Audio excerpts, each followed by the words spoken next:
नमस्कार। हम जानते हैं क्रांतिक कोण के बारे में।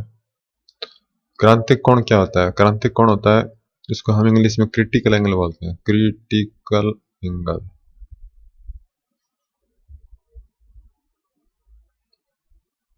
जब प्रकाश सघन माध्यम से विरल माध्यम में जाता है, जब प्रकाश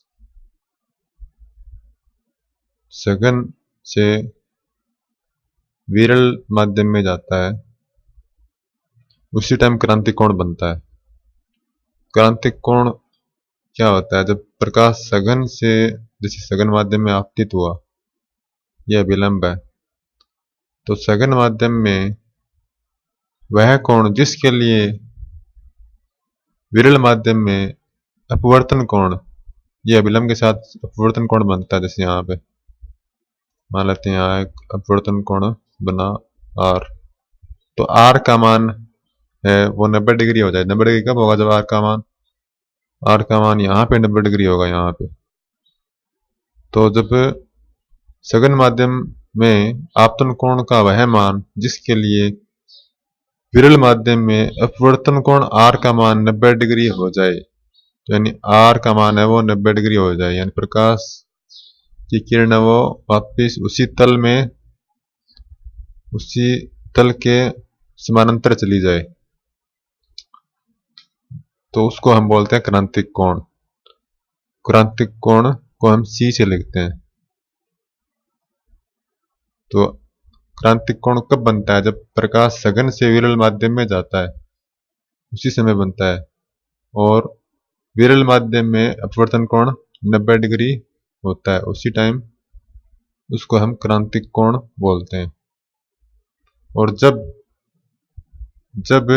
ये कोण, अपवर्तन कोण 90 डिग्री से ज्यादा हो जाता है, उस टाइम क्या होता है? उस टाइम पूर्ण आंतरिक परावर्तन होता है। उस टाइम होता है पूर्ण आंतरिक परावर्तन।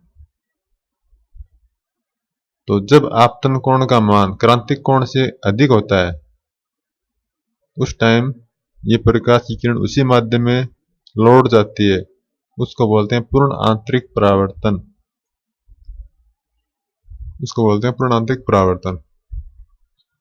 और क्रांतिक कोण क्या होता है? जब प्रकाश की किरण सघन से विरल माध्यम में जाती है, तो सघन माध्यम में वह कोण जिसके लिए अपवर्तन कोण का मान 90 डिग्री हो जाए, उसको बोलते हैं, उस कोण को बोलते हैं क्रांतिक कोण।